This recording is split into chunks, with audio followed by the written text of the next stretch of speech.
Ravie de vous retrouver pour ce nouveau numéro du Dessous des cartes. On démarre cette émission en Ukraine avec une photo qui date du 1er septembre 2022. La centrale nucléaire de Zaporizhzhia, devenue tristement célèbre, située dans le sud du pays, agressée par la Russie, la plus importante centrale nucléaire en Europe. Vladimir Poutine joue avec la peur nucléaire depuis le début du conflit, réveillant le traumatisme de Tchernobyl en 1986 ou de Fukushima en 2011. C'est le paradoxe de l'énergie nucléaire. La radioactivité fait peur, car en la matière, le risque zéro n'existe pas. Mais en même temps, certains défendent l'atome comme une énergie d'avenir, à la fois en termes de souveraineté, pour échapper aux hydrocarbures russes, et en même temps en termes d'émissions de CO2. Alors on a voulu se lancer dans un tour du monde des centrales nucléaires en posant la question qui fâche, le nucléaire, énergie d'hier ou de demain? Sortons nos cartes. Voici la carte mondiale du nucléaire civil en 2022. 173 centrales regroupant 417 réacteurs. Mais concrètement, cette énergie se concentre sur seulement 33 pays. C'est l'Europe, le continent le plus nucléarisé, avec 180 réacteurs. En tête, la France, 18 centrales et 56 réacteurs, depuis la fermeture de Fessenheim en 2020.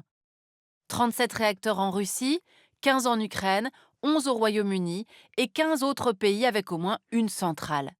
Sur le continent américain, les États-Unis possèdent 92 des 118 réacteurs record mondial. 19 sont au Canada, on en trouve également au Mexique, au Brésil et en Argentine. En Asie à présent, 55 réacteurs en Chine, 24 en Corée du Sud, 22 en Inde, 10 au Japon, le pays de l'une des pires catastrophes nucléaires, celle de Fukushima, on y reviendra, 6 réacteurs au Pakistan et 3 à Taïwan. Le Moyen-Orient, lui, compte un réacteur en Iran, très controversé car possible source de prolifération militaire, et 2 aux Émirats arabes unis. Enfin, une seule centrale pour toute l'Afrique, près du Cap. Au total, l'hémisphère sud ne compte que 7 réacteurs. Si l'on regarde à présent la production d'électricité par le nucléaire, celle-ci est encore plus concentrée. À eux seuls, les États-Unis en produisent presque un tiers, devant la Chine et la France, 13% chacun, la Russie 8%, la Corée du Sud 6%, les autres pays n'étant que de petits producteurs. La France est de loin le pays le plus dépendant du nucléaire, qui lui fournit 67% de son électricité. Voici son parc, proche de l'eau, indispensable pour les centrales et proche des centres de consommation. 4 autres pays de l'Est, Bulgarie, Hongrie, Ukraine, Slovaquie, sont eux aussi très dépendants.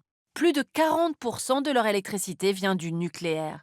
À l'inverse, aux États-Unis et en Russie, riches en gaz et en pétrole, le nucléaire ne fournit que 20% du mix électrique.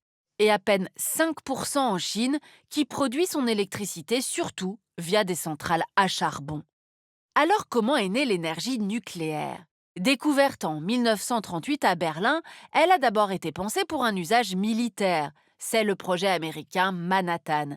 Le nucléaire civil est, lui, lancé en 1951 dans l'Idaho, même si la première centrale sera soviétique en 1954 à Obninsk, suivie par celle construite au Royaume-Uni, aux États-Unis et en France à Chinon en 1963.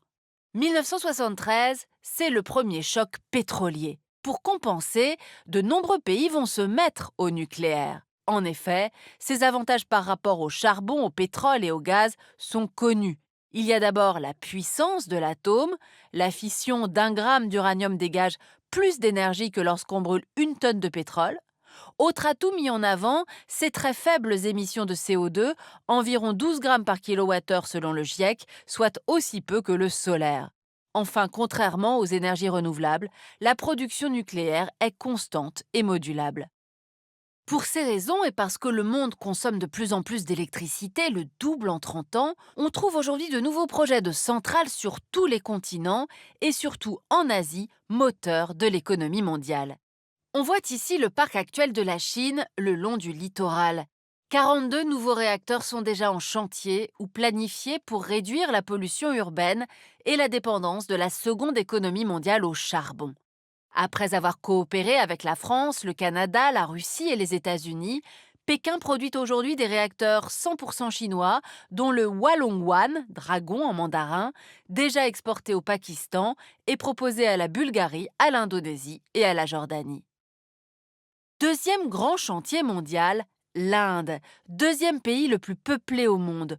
8 centrales y sont en construction ou programmées, dont le projet géant de Jaitapur, coproduit avec le français EDF, coût 30 milliards d'euros. Il devrait alimenter 70 millions de foyers indiens, mais il se heurte à une forte opposition locale qui dénonce les atteintes à la biodiversité et la proximité d'une zone sismique.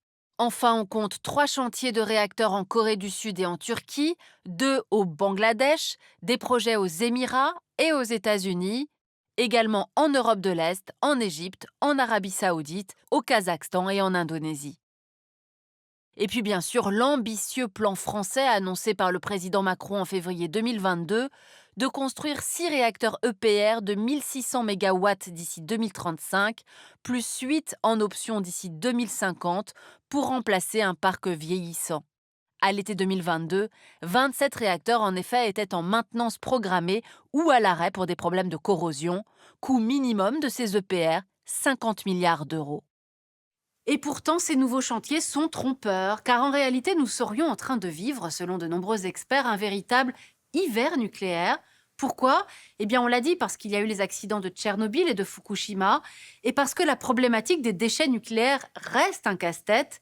Dès lors, loin d'une renaissance, le nucléaire serait peut-être en train de dépasser son pic de développement, et c'est ce qu'on va voir maintenant. Regardez cette courbe. C'est la consommation énergétique mondiale depuis 1850. Bois, charbon, pétrole, gaz, nucléaire et plus récemment, énergie renouvelable. À l'intérieur, on le voit, la part du nucléaire reste stable depuis 20 ans. Sa part dans le mix électrique global est même en nette baisse, presque 18% en 1996, tout juste 10% en 2020. C'est bien moins que l'électricité produite par les centrales à charbon, au gaz, au pétrole et par les énergies renouvelables en plein développement. En 2020, ces dernières ont ajouté 260 gigawatts d'électricité au mix mondial en un an, soit l'équivalent de 162 EPR. Depuis l'accident de Tchernobyl en 1986, dont le nuage radioactif, les dégâts et les morts ont touché et traumatisé une partie de l'Europe, plusieurs pays sont sortis ou en cours de sortie du nucléaire. L'Autriche dès 1978, l'Italie, l'Allemagne, la Belgique, la Suisse et l'Espagne, même si la guerre en Ukraine pourrait obliger Berlin à retarder cette échéance. Un choix renforcé par l'autre grande catastrophe nucléaire, celle de Fukushima le 11 mars 2011. Tsunami, fusion des 3 réacteurs, évacuation d'une vaste zone, traumatisme durable. Mais même si l'accident a gravement affecté la relation de confiance entre citoyens et dirigeants japonais, le pays a néanmoins conservé 10 réacteurs et compte en ouvrir 2 nouveaux. Ces risques, dont on voit ici la carte, restent la crainte première des opposants au nucléaire. Mais s'y ajoute aussi le complexe enjeu des déchets. La Convention de Londres a interdit l'immersion de déchets radioactifs en mer, pratiquée pendant 50 ans. Aujourd'hui, les 10 à 15 000 mètres cubes de déchets hautement radioactifs annuels sont stockés dans des centaines de sites de surface de par le monde. Seule la Finlande achève la construction d'un site de stockage définitif en profondeur. La France en projette un pour ses déchets à Bure, dans la Meuse, 15 km² de galeries à 500 mètres sous terre, prévus pour durer 150 000 ans. Des projets existent aussi en Suède, au Royaume-Uni, aux États-Unis ou encore au Japon. Autre poids, le facteur économique et la durée pour construire de nouvelles centrales plus sûres. En Finlande, l'inauguration du tout nouvel EPR d'Olkiluoto avait 12 ans de retard en 2021 et son prix a quadruplé. Problème qui affecte aussi les EPR de Flamanville, de Hinkley Point au Royaume-Uni et de Taishan en Chine. Sans oublier la vulnérabilité au climat. Faute d'eau dans le Rhône pour son refroidissement, la centrale de Saint-Alban a dû réduire sa production en juin 2022. Et enfin, le coût du démantèlement des vieux réacteurs. 30 milliards d'euros rien que pour la France d'ici 2035, avec des inconnus sur le long terme. Dernier enjeu, l'approvisionnement en uranium.